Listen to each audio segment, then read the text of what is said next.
Hello बच्चों, कैसे हो आप सब। उम्मीद करते हैं आप सब बहुत बढ़िया होंगे। तो भैया एनएसआर में अगला लेक्चर हम स्टार्ट कर रहे हैं। लास्ट क्लास में हमने जो है वो एक तरीके से एसाइल ग्रुप एनएसआर जो है कंप्लीट कर ली थी। तो आज की क्लास में हम जो है वो इसको एनएसआर को पूरी तरह से कंप्लीट कर लेंगे। एक छोटा सा टॉपिक बाकी है और वो है एरोमेटिक एनएसआर की। कहने का मतलब जो एरोमेटिक कंपाउंड होते हैं जैसे बेंजीन है, बेंजीन की करेक्टरिस्टिक रिएक्शन तो ईएसआर होती है। ईएसआर हम ऑलरेडी पढ़ चुके हैं, है ना। लेकिन ईएसआर के अलावा अगर मान लो बेंजीन या एरोमेटिक कंपाउंड में एनएसआर रिएक्शन होती है तो वो कैसे होगी, कब नहीं होगी, है ना। अगर आपको रिएक्शन करवानी है तो उसके लिए क्या कंडीशन, सारी चीजें जो है वो हम आज के लेक्चर में कवर करने वाले हैं। छोटी सी क्लास है, छोटा सा टॉपिक है ना। तो देखो जरा स्टार्ट करते हैं बिना कोई टाइम वेस्ट किए। तो पॉइंट है एरोमेटिक एनएसआर, एरोमेटिक NSR, है ना। एरोमेटिक कंपाउंड में न्यूक्लियोफिलिक सब्स्टिट्यूशन। मैं एक चीज आपको बता देता हूं, एरोमेटिक NSR जो है ना वो 3 तरीके की होती है, ठीक है ना। देखो जरा 3 तरीके की है। सबसे पहला इसमें है यूनिमोलिकुलर ARSN। ARSN का मतलब वही एरोमेटिक NSR, मतलब एरोमेटिक न्यूक्लियोफिलिक सब्स्टिट्यूशन रिएक्शन, ठीक है ना।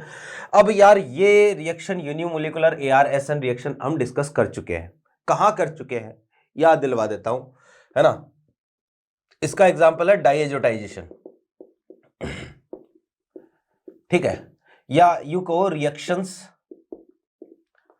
Of benzene diazonium salt. Benzene diazonium salt, आप याद करो हमने बेंजीन डाइएजोनियम सॉल्ट की कुछ रिएक्शंस पढ़ी थी, है ना, जिनमें गाटरमान रिएक्शन थी, सैंडमायर रिएक्शन थी, बाल्स-सीमान रिएक्शन थी, है ना। कि सारी की सारी रिएक्शन हम ऑलरेडी पढ़ चुके हैं और वहां पर मैंने ये कहा था कि ये सारी की सारी एनएसआर के एग्जांपल्स हैं। तो एनएसआर जब पढ़ेंगे तो दोबारा हम इनको डिस्कस नहीं करेंगे। तो ये रिएक्शन हम ऑलरेडी डिस्कस कर चुके हैं, इनकी बात हम नहीं करेंगे। तो ये तो हुई एक बात, हम डिस्कस कर चुके हैं, हम पढ़ चुके हैं इसको, है ना। दूसरा जो पॉइंट है ये है भैया जी बाईमोलिकुलर NSR या ARSN, है ना। तो ये हम डिस्कस करेंगे अभी। और तीसरा जो पॉइंट है ना इसमें सबसे ज्यादा इंपॉर्टेंट है। देखो क्वेश्चन यहां से भी आता है बाईमोलिकुलर ARSN, और तीसरा जो है वो है ARSN reaction by benzene intermediate, ठीक है। कि बेंजाइन इंटरमीडिएट से ARSN रिएक्शन कैसे होती है, बेंजाइन इंटरमीडिएट क्या होता है, ये अभी हम सीखेंगे इसमें। तो आप समझो जरा कि बाईमोलिकुलर ARSN ये भी एनसीईआरटी में है, और भैया मतलब ARSN बाई बेंजाइन इंटरमीडिएट ये भी एनसीईआरटी का टॉपिक है। दोनों पर एग्जाम में क्वेश्चन जो है वो पूछा गया है, नीट में क्वेश्चन आया हुआ है। अभी मैं बात कर लेता हूं, अभी जो है मैं आपको बता दूंगा कि देखो नीट में क्या आया था। तो बाईमोलिकुलर ARSN सबसे पहले हम स्टार्ट करने वाले हैं। तो पॉइंट इज बाईमोलिकुलर ARSN। अब एक छोटा सा पॉइंट देखना जरा कि हमारे पास क्या है। रिएक्शन जो है ना बहुत ही आसानी से, मतलब आप पहले तो ये समझो कि ARSN रिएक्शन होती क्या है ना। तो जैसे मान लो ये है अपने पास बेंजीन, एरोमेटिक कंपाउंड है, यहां कोई ग्रुप लगा है, मान लो Z है, ठीक है। अब ARSN में होगा ये कि हमारे पास यहां पर कोई न्यूक्लियोफाइल आएगा, और ये न्यूक्लियोफाइल क्या करा है, जैसे हमने एलिफेटिक एनएसआर देखी थी ना कि एक कोई न्यूक्लियोफाइल आया और उसने जो दूसरे लिविंग ग्रुप को वहां से क्या कर दिया था, हटा दिया था। तो ठीक वैसा ही केस है। ये न्यूक्लियोफाइल क्या करेगा, इस पर अटैक करेगा Z पर, और यहां से इस Z को क्या कर देगा, हटा देगा। और एक न्यूक्लियोफाइल ने दूसरे न्यूक्लियोफाइल को हटा दिया, तो ये न्यूक्लियोफाइल आया, और यहाँ पर साथ में क्या है, Z- है ना। और Z- लिविंग ग्रुप बन के क्या हो गया, बाहर हो गया। तो इस तरीके की जो रिएक्शन है ना, ये है हमारे पास ARSN रिएक्शन। मतलब ये है कि एरोमेटिक SN रिएक्शन अगर होगी तो ये काम यहाँ पर होगा।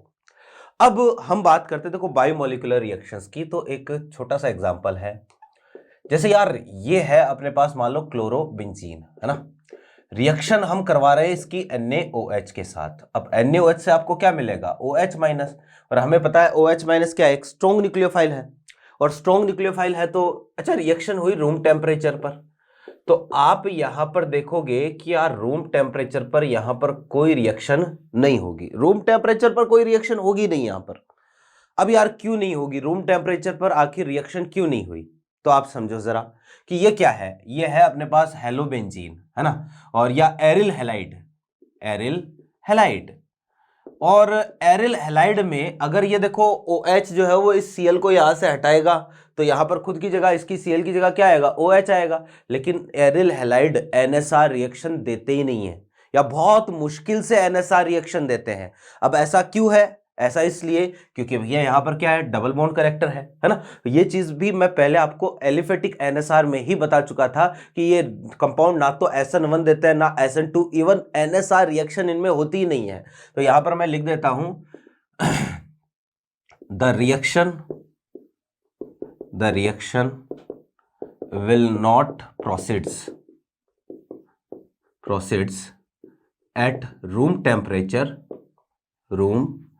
temperature because aryl halides are less reactive for NSR due to double bond character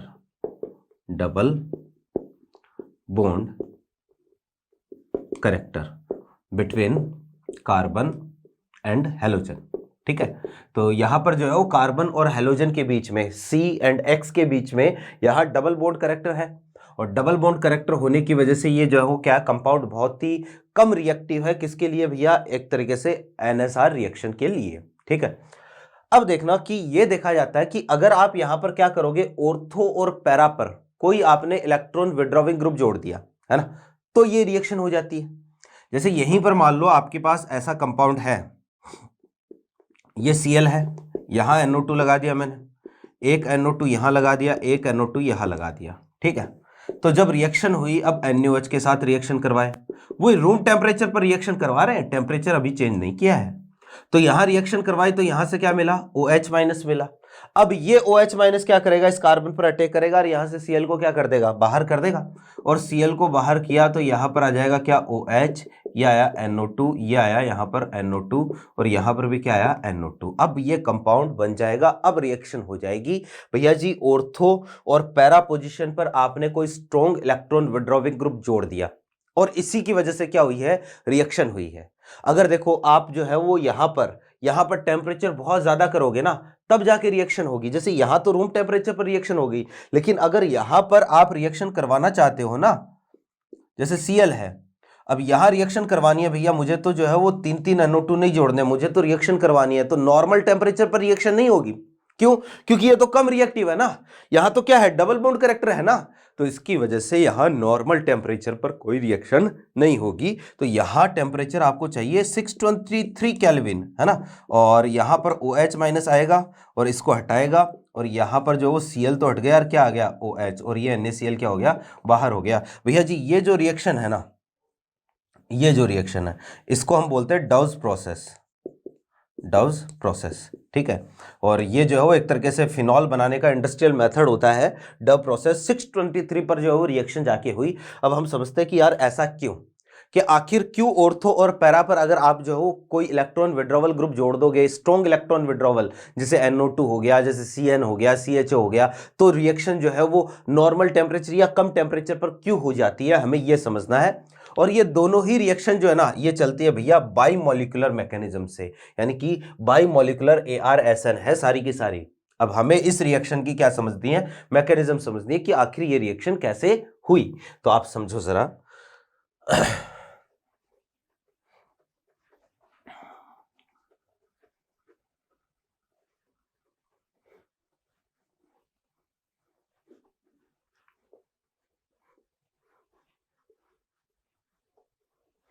हाँ जी, कि ऐसा है जैसे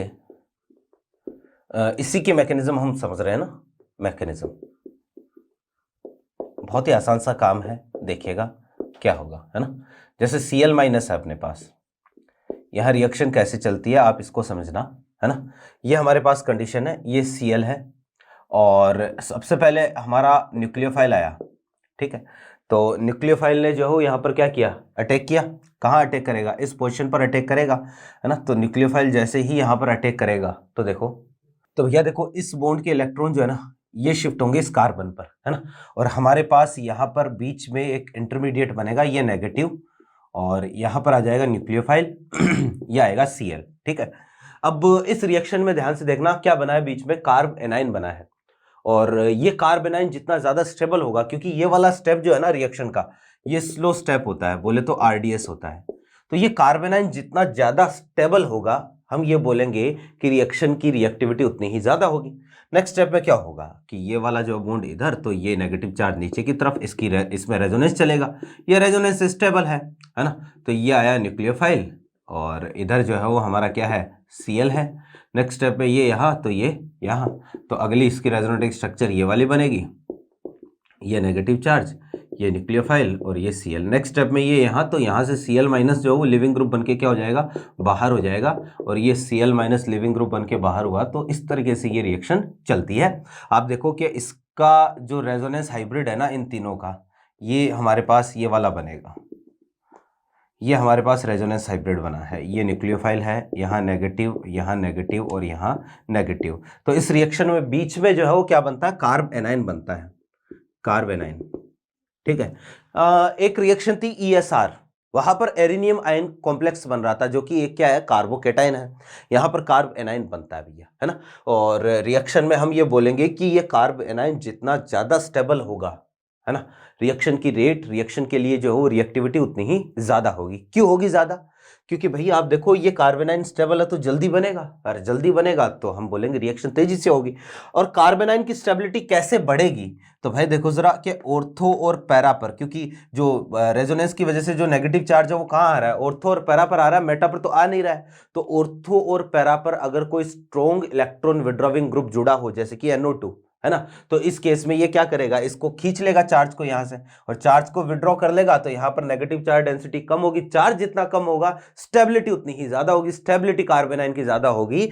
हाँ तो भैया देखो जरा कि यहां पर जो है मेरी बात शायद आपके समझ में आ रही होगी, मैं क्या बोलना चाहता हूं। तो मैं यहां पर इसको लिख देता हूं कि if any strong electron withdrawal group, ठीक है, लाइक NO2, ठीक है। और ये ध्यान में रखना, ये इफेक्ट तभी होगा या इसका फर्क तभी पड़ेगा जब ये ऑर्थो या पैरा पर जुड़ा हो, ठीक है ना। तो like NO2 is attached ortho, है ना, और पैरा पोजीशन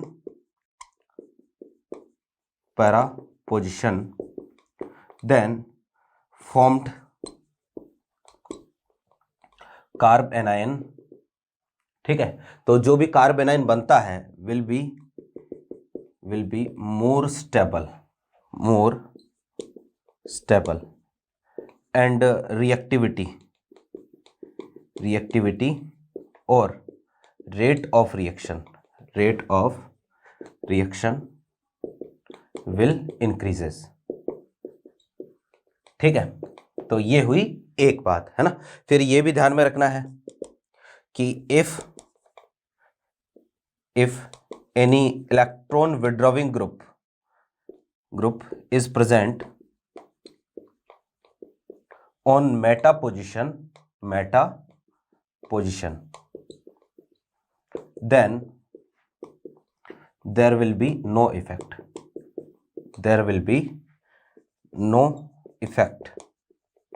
on reactivity, ठीक है। तो रिएक्टिविटी पर जो हो इसका कोई फर्क नहीं पड़ने वाला है, ठीक है। तो ये हुई अपने पास एक बात। नेक्स्ट जो है वो आप देखो जरा कि इसी पॉइंट को अगर हम देखें कि हमने देखा कि अगर आपने NO2 नहीं जोड़ा तब तो रिएक्टिविटी जो है वो क्या है, बहुत ही कम है, और बहुत कम है, इतनी कम है कि यार रिएक्शन जो है वो कितने टेम्परेचर पर होती है, 623 केल्विन पर रिएक्शन होती है, और NO2 जोड़ने पर रिएक्टिविटी क्या हो जाती है, बढ़ जाती है ना। तो भैया देखो इसी चीज का जो एक्सपेरिमेंटल प्रूफ है वो हमें इससे मिलता है कि यहाँ एक रिएक्टिविटी ऑर्डर है अपने पास। तो ये देखा जाता है कि भाई अगर आप इस कंपाउंड की रिएक्शन करवाना चाहते हो, इसमें एरोमेटिक NSR करवाना चाहते हो, तो ये कंपाउंड जो है वो रिएक्शन करता है कितना, 623 केल्विन पर। एक NO2 अगर आपने जोड़ा, मान लो यहाँ पर जो पैरा पर आपने जो है वो NO2 जोड़ दिया, ठीक है। तो जैसे ही NO2 जोड़ोगे तो मैंने कहा ना कि NO2 जोड़ने पर रिएक्टिविटी क्या हो जाती है, बढ़ जाती है। ये कंपाउंड रिएक्शन करता है 448 केल्विन के आसपास, है ना। तो थोड़ा सा जो वो कम टेम्परेचर पर रिएक्शन कर रहा है, इसका मतलब इसकी रिएक्टिविटी जरूर इससे क्या होगी, ज्यादा होगी। फिर अगर आपने एक और NO2 जोड़ दिया, ठीक है, जैसे मान लो ऑर्थो पर NO2, मेटा पर जोड़ने से तो कोई फर्क पड़ेगा ही नहीं ना, तो ये रिएक्शन करेगा ऑलमोस्ट 328 केल्विन के आसपास। और अगर आपने 3 NO2 जोड़ दिए तो मैंने अभी आपको बताया था कि ये वाला जो कंपाउंड है ना, ये रिएक्शन कर जाता है रूम टेम्परेचर पर ही रिएक्शन कर जाता है, ठीक है, यानी कि 298 केल्विन पर ही रिएक्शन कर जाता है। तो यहाँ पर हमारे पास ये क्या रहेगा, रिएक्टिविटी ऑर्डर रहेगा कि जैसे जैसे आप NO2 जोड़ते जाओगे वैसे वैसे रिएक्टिविटी इंक्रीज होती जाएगी। क्लियर है बात। जैसे एक क्वेश्चन जो है वो यहाँ पर एक एग्जांपल से समझते हैं, है ना, कि जैसे एक तो Br है, एक यहाँ पर Br है, एक यहाँ पर NO2 है। रिएक्शन हम करवा रहे हैं मान लो इसकी NaOH के साथ, और NaOH एक ही इक्विवेलेंट है और हाई टेम्परेचर यहाँ पर दे रखा है। अब हमें ये पता है कि यार पहले रिएक्शन कौन करेगा, जो ज्यादा रिएक्टिव होगा, और ज्यादा रिएक्टिव Br इनमें से कौन सा है। तो मैंने देखो ये पॉइंट तुम्हें क्या लिखवाया है कि अगर जो है वो यहाँ पर मेटा पर कोई ग्रुप जुड़ा हो तो उस पर रिएक्टिविटी का कोई मतलब, मेटा पर ग्रुप जुड़ा हो तो वहां रिएक्टिविटी अफेक्ट नहीं होगी। तो ये देखो NO2 इसके रेस्पेक्ट में तो कौन सी पैरा पोजीशन है, इसके रेस्पेक्ट में मेटा पोजीशन, इसका मतलब ये वाला Br तो कम रिएक्टिव है, ये वाला Br ज्यादा रिएक्टिव है। तो जो ज्यादा रिएक्टिव है वहीं पर रिएक्शन होगी, और यहाँ रिएक्शन होगी तो हम बोलेंगे ये Br एज इट इज रहेगा, यहाँ OH आएगा और ये NO2, है ना। इस तरीके से जो है वो ये है भैया बाई मॉलिक्यूलर AR-SN रिएक्शन, ठीक है ना, सीधा सा काम है। अगला जो है ना वो इसी में है अपने पास बेंजाइन इंटरमीडिएट, ठीक है, देखिएगा।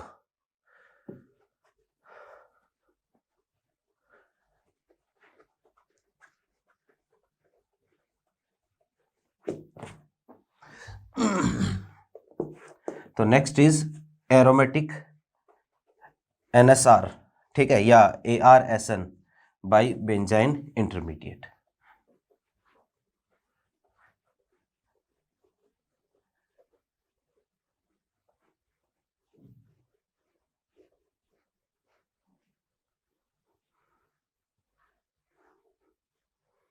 हाँ भाई,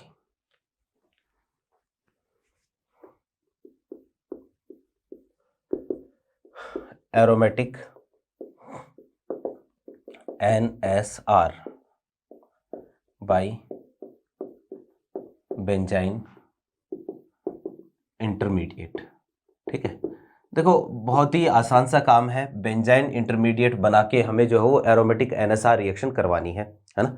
पहले तो ये बेंजाइन को समझो, ये बेंजाइन क्या है। बेंजाइन एक इंटरमीडिएट होता है, ठीक है, और ये होता है बेंजाइन, ठीक है, ये बेंजाइन है अपने पास। अब यार ये क्या है, तो आप देखो कि बेंजीन है और रिंग में जो वो एक ट्रिपल बॉन्ड है। अब इसके बारे में कुछ फैक्ट्स है जो कि आपको ध्यान में रखने हैं। सबसे पहली चीज तो ये कि यार आप समझो कि यहाँ पर हमारे पास टोटल कार्बन कितने हैं, 6 कार्बन है ना।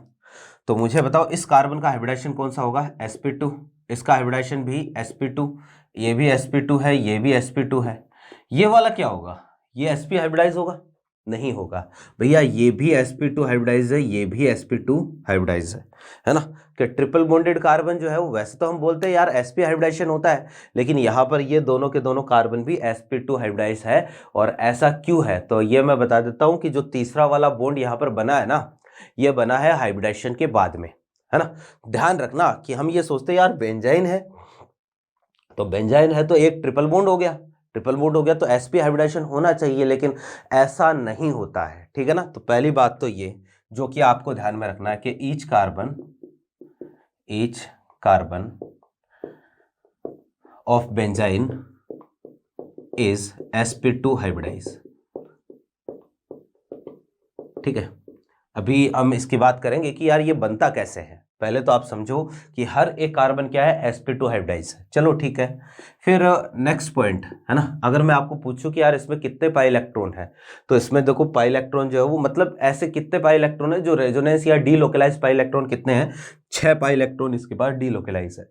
साइक्लिक है, कंपाउंड प्लेनर है, तो भैया पूरा कंपाउंड जो है ना वो आप ये बोल सकते हो कि ये कंपाउंड एक एरोमेटिक है।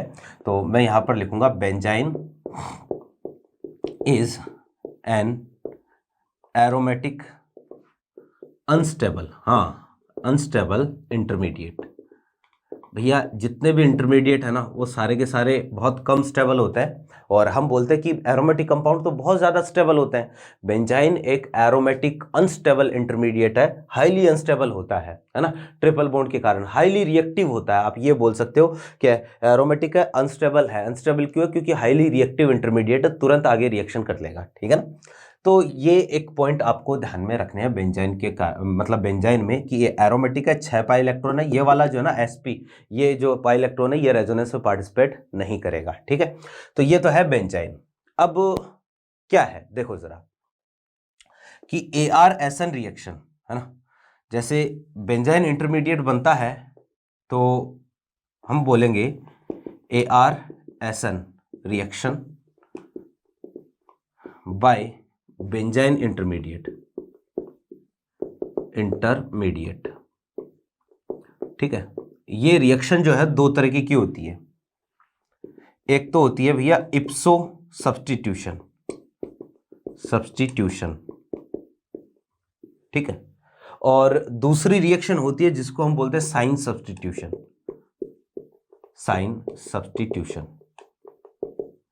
ठीक है।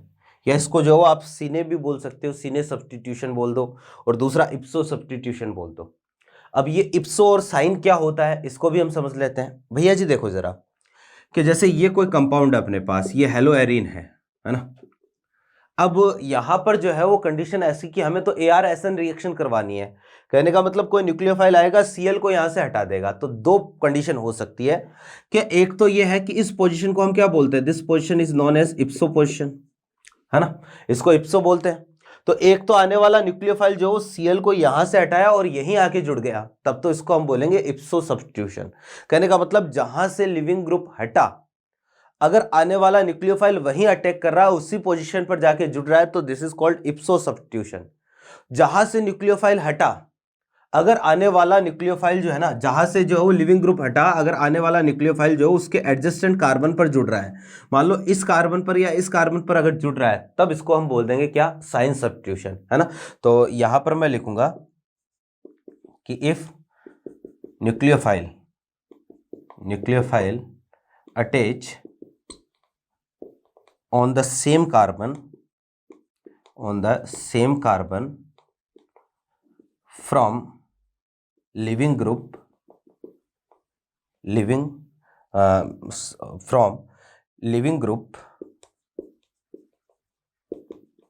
was lived, या इसको मैं यूं लिख देता हूं, same carbon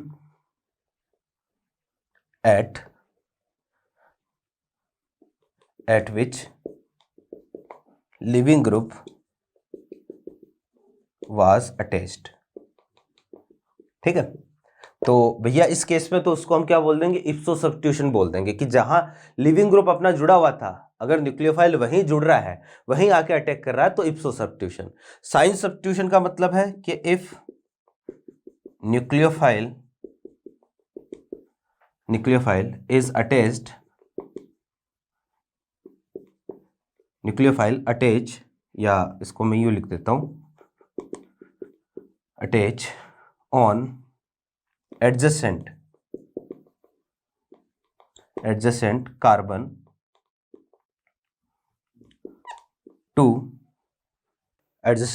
to ipso position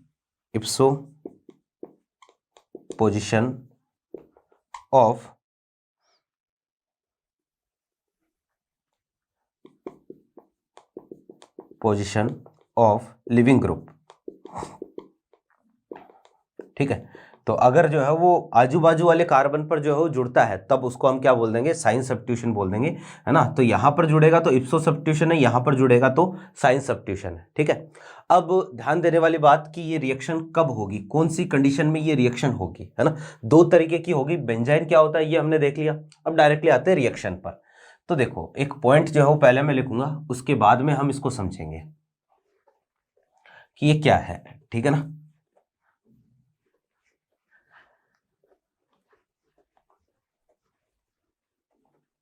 देखो पॉइंट ये है कि when halo arene hello arene reacts with, ठीक है, कि जब हम हेलो एरीन की रिएक्शन करवाते हैं with NaNH2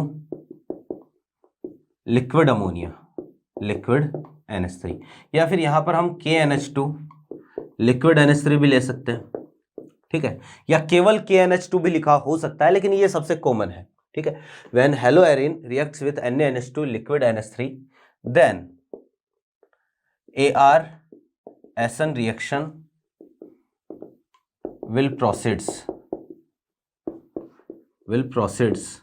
by benzene intermediate, by the formation of benzene intermediate, by the formation of benzene intermediate, ठीक है।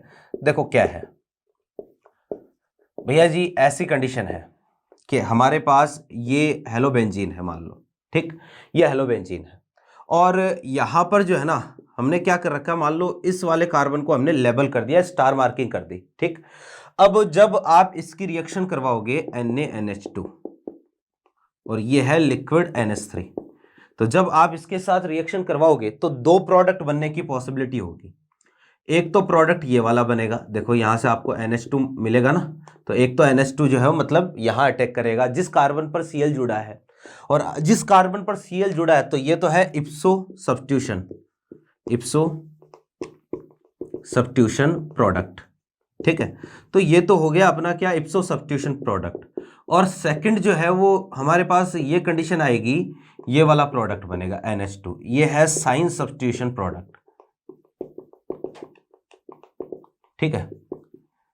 तो हमारे पास दो कंडीशन आई, एक तो इप्सो सब्स्टिट्यूशन है, दूसरा क्या है, साइन सब्स्टिट्यूशन प्रोडक्ट है। साइन क्यों, क्योंकि देखो हमारा स्टार वाला कार्बन तो ये है ना, तो स्टार वाले कार्बन के जस्ट एडजेसेंट कार्बन पर जो है NH2 जुड़ा है, तो साइन सब्स्टिट्यूशन इसको हम बोलेंगे। तो ये कंडीशन रहेगी। अब यार ये प्रोडक्ट दोनों कैसे बने, इसकी मैकेनिज्म हम देखते हैं। तो मैकेनिज्म देखना बहुत ही आसान सा काम है भैया जी। मैकेनिज्म इसकी कुछ यूं है कि हमारे पास जैसे ये Cl है ना, ये डबल बॉन्ड आ गया, डबल बॉन्ड, ठीक है, ये स्टार वाला कार्बन है। सबसे पहले देखो क्या होगा ना कि यहां से आपको क्या मिला, एक तरीके से NH2 माइनस मिला, और ये NH2 माइनस क्या है, स्ट्रॉन्ग बेस है, ये स्ट्रॉन्ग बेस, ठीक। और इसको क्या चाहिए, H+, तो ये क्या करेगा, इस ऑर्थो पोजीशन पर जो हाइड्रोजन है, चाहे इधर वाला चाहे इधर वाला, दोनों में से कोई भी हाइड्रोजन आप हटा दो, ठीक है ना, तो यहां पर अटैक करेगा, H+ को ले जाएगा, और ये वाला बॉन्ड जो है ना वो क्या होगा, इधर शिफ्ट होगा।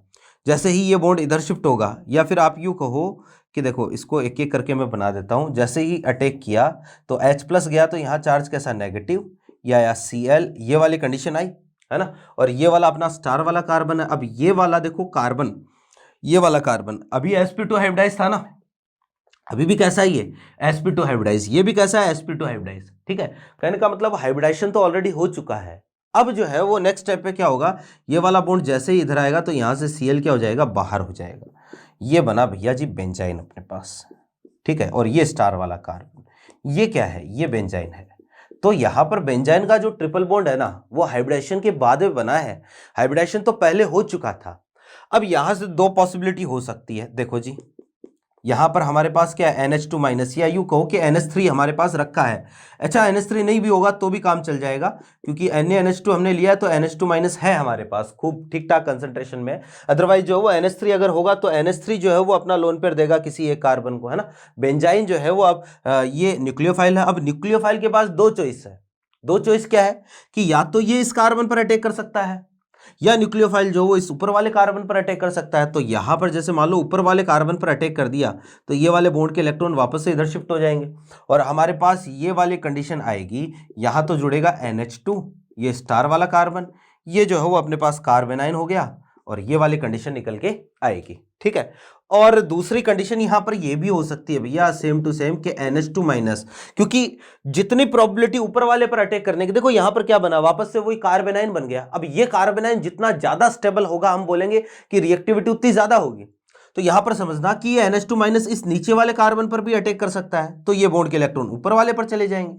कहने का मतलब ये वाला भी बन सकता है अपने पास, ये नेगेटिव, यहां स्टार भी लगा है ना, और कंडीशन जो है वो हमारे पास ऐसे आई, यहां NH2। और भैया देखो ये दोनों के दोनों जो वो इक्वली स्टेबल है। हमने कार्बन की लेबलिंग करी है लेकिन इससे जो इसकी स्टेबिलिटी पर कोई फर्क नहीं पड़ेगा, इक्वली स्टेबल है दोनों के दोनों।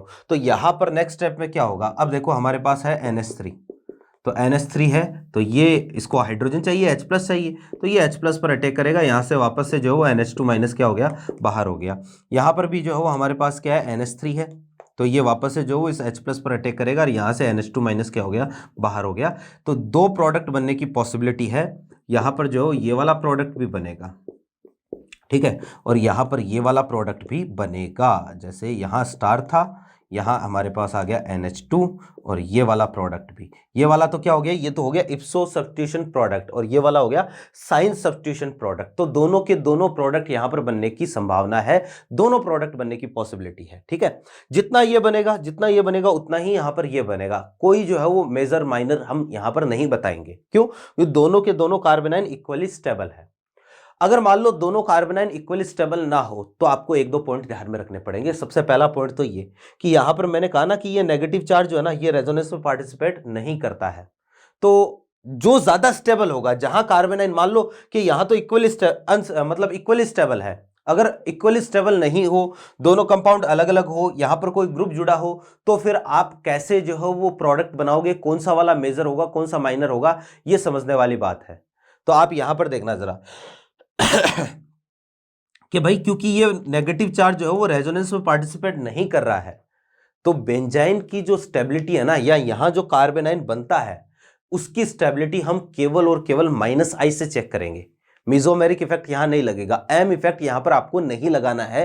क्यों? क्योंकि नेगेटिव चार्ज रेजोनेंस में पार्टिसिपेट नहीं करता है, और जिसकी वजह से जहां नेगेटिव चार्ज ज्यादा स्टेबल है वो वाला मेजर हो जाएगा। तो ये इंपॉर्टेंट, बहुत ही ज्यादा मतलब ये पॉइंट बहुत ज्यादा इंपॉर्टेंट है कि the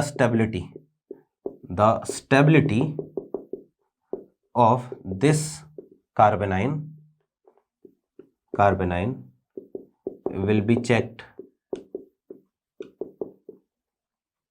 will be checked only by -I या only by I effect. -I या +I हो सकता है ना, कि -I ज्यादा होगा तो स्टेबिलिटी ज्यादा होगी, +I आ जाएगा तो स्टेबिलिटी कम हो जाएगी। will be checked only by inductive effect I effect because this negative charge does not participate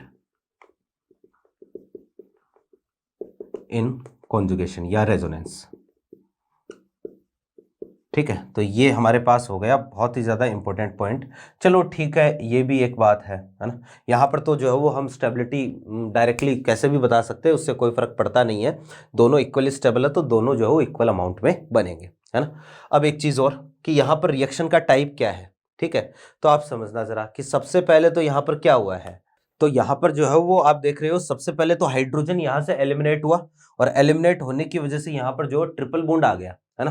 कहने का मतलब ट्रिपल बॉन्ड बन गया, बेंजाइन बन गया। तो पहले तो एलिमिनेशन हुआ, इसके बाद में यहाँ पर क्या हुआ, एडिशन हुआ, क्योंकि बॉन्ड वापस से ब्रेक हुआ। तो यहाँ पर टाइप ऑफ मैकेनिज्म हम बोलेंगे, टाइप ऑफ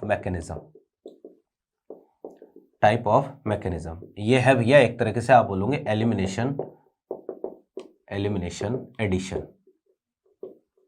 ठीक है। तो ये हमारे पास जो है यहाँ पर मैकेनिज्म का टाइप है। तो भैया ये आपको ध्यान में रखना है, क्योंकि ये डायरेक्टली जो है नीट में आया हुआ है ना। एक बार जो क्वेश्चन आया था, हालांकि क्वेश्चन जो है वो उसमें रिएक्शन भी थी और रिएक्शन का नाम भी पूछा था, है ना। तो एलिमिनेशन होगा पहले, उसके बाद क्या होगा, एडिशन। तो रिएक्शन का नाम है एलिमिनेशन एडिशन। चलो ठीक है, अब इस पर एग्जाम्पल देखते हैं, है ना। इंपॉर्टेंट रिएक्शन है, लास्ट रिएक्शन है अपनी NSR की। नेक्स्ट क्लास से हम एलिमिनेशन स्टार्ट कर देंगे, ठीक है ना। देखिएगा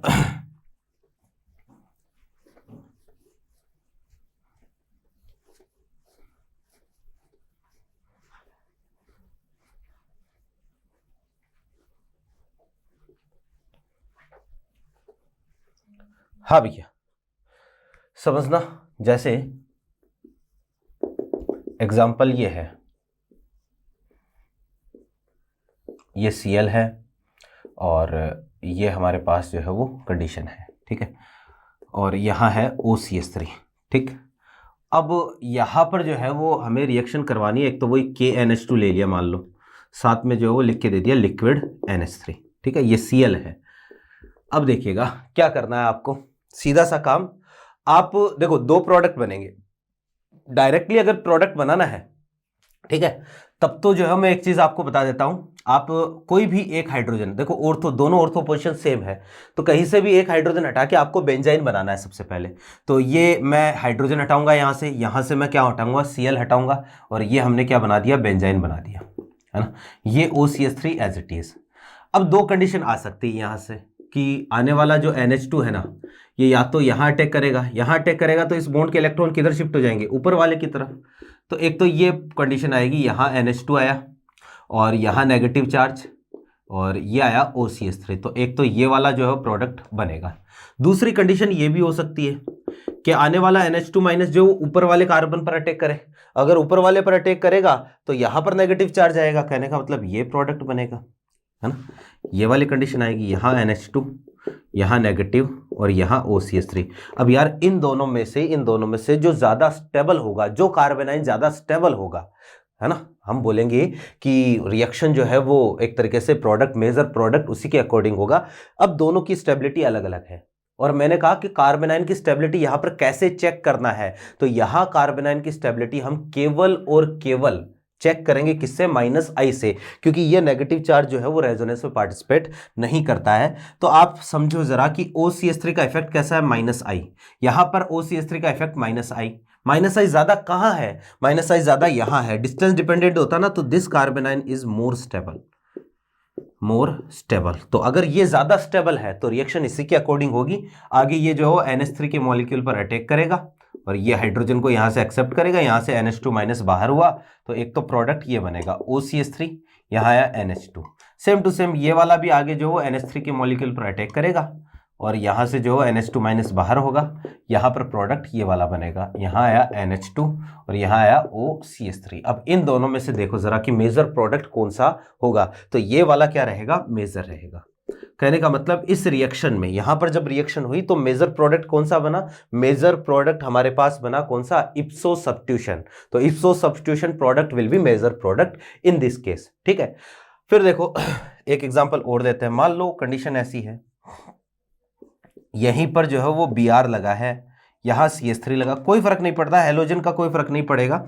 रिएक्शन हमने करवाई NaNH2 और वही लिक्विड NH3 के साथ। आप सबसे पहले क्या करोगे, बेंजाइन बनाओगे। ये देखो जरा, कोई भी एक ऑर्थो का हाइड्रोजन हटा दो, यहां से Br लिया मैंने, यहां से जो है वो हाइड्रोजन लिया, है ना, कहीं से भी जो है वो आप बेंजाइन बनाओ। आप इधर से भी हाइड्रोजन ले सकते हो, उससे कोई फर्क नहीं पड़ेगा। तो ये वाली कंडीशन हमारे पास निकल के आती है, यहाँ आया CH3, है ना। अब देखो दो कंडीशन, यहाँ से दो पॉसिबिलिटी हो सकती है, या तो आया NH2 माइनस, या तो यहाँ अटैक करेगा, बॉन्ड के इलेक्ट्रॉन ऊपर वाले की तरफ जाएंगे। तो एक तो ये वाला बना NH2, यहाँ CH3, यहाँ नेगेटिव चार्ज, और ये वाला बनेगा कार्बेनाइन, है ना। दूसरी कंडीशन है कि ये NH2 माइनस जो है वो ऊपर वाले पर अटैक कर जाए और बॉन्ड के इलेक्ट्रॉन जो है नीचे वाले कार्बन पर शिफ्ट हो जाए, तो एक ये वाला बनेगा, वो इप्सो और साइन।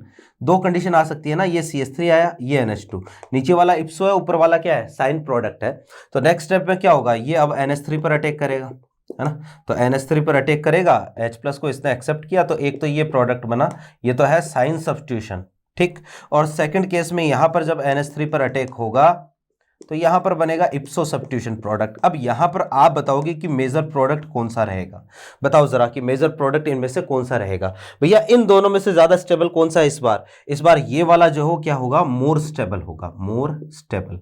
क्यों है ज्यादा स्टेबल, क्योंकि भाई यहां पर देखो इस CH3 का कौन सा इफेक्ट लग रहा है, +I लग रहा है, और +I की वजह से जो कार्बोनाइन की स्टेबिलिटी क्या होती है, कम होती है। तो जितना कम +I होगा, जितना कम +I होगा, हम बोलेंगे कार्बोनाइन उतना ही ज्यादा स्टेबल होगा। तो यहां पर देखो डिस्टेंस ज्यादा है, इसलिए ये वाला जो है ज्यादा स्टेबल है, और ज्यादा स्टेबल है, इसका मतलब यहां पर साइन प्रोडक्ट क्या रहेगा, मेजर रहेगा। तो नीट का क्वेश्चन यही था कि है ना, प्रोडक्ट कौन सा मेजर रहेगा, साइन मेजर। तो इसी तरीके से आपको चेक करना है। अगर मान लो कंडीशन ऐसी आ जाती, ठीक है, कि यार ऐसी कोई कंडीशन है, जैसे मान लो Br है, यहां है OCH3, ठीक है, ऑर्थो पर, और एक यहां है OCH3, और यहां लिखा हुआ है लिक्विड NH3 या NaNH2 लिक्विड अमोनिया। अब यार इस केस में यहां कोई रिएक्शन नहीं होगी, क्यों, क्योंकि रिएक्शन कहां से स्टार्ट होती है, हाइड्रोजन के हटने से, ऑर्थो पर यहां पर कोई हाइड्रोजन है ही नहीं। तो नीट का जो क्वेश्चन था वो बिल्कुल इसी के सिमिलर था, है ना, कि आपको पूछा था कि ये कौन सा प्रोडक्ट, एक तो प्रोडक्ट पूछा था कि साइन बनेगा क्या इप्सो बनेगा, दूसरा उसमें जो वो ये रिएक्शन का टाइप पूछा था एलिमिनेशन एडिशन, ठीक है ना। तो ये है भैया अपने पास एरोमेटिक एनएसआर कंप्लीट है ना। तो उम्मीद करते हैं क्लास जो वो आज क्लास जो इतनी है, क्योंकि इसमें टॉपिक इतना ही है, खत्म है टॉपिक, है ना। और नेक्स्ट स्टेप से जो है नेक्स्ट क्लास से हम एलिमिनेशन रिएक्शन स्टार्ट कर देंगे। एलिमिनेशन का भी छोटा सा टॉपिक है, 2-3 क्लास में क्या हो जाएगा, कंप्लीट हो जाएगा। बहुत जल्दी हम सिलेबस खत्म करने वाले हैं, ठीक है। तो उम्मीद करते हैं क्लास जो है वो आपको पूरी क्लास समझ में आई होगी। यहां से मिलते हैं नेक्स्ट क्लास में, तब तक के लिए अपना ध्यान रखें। Thank you.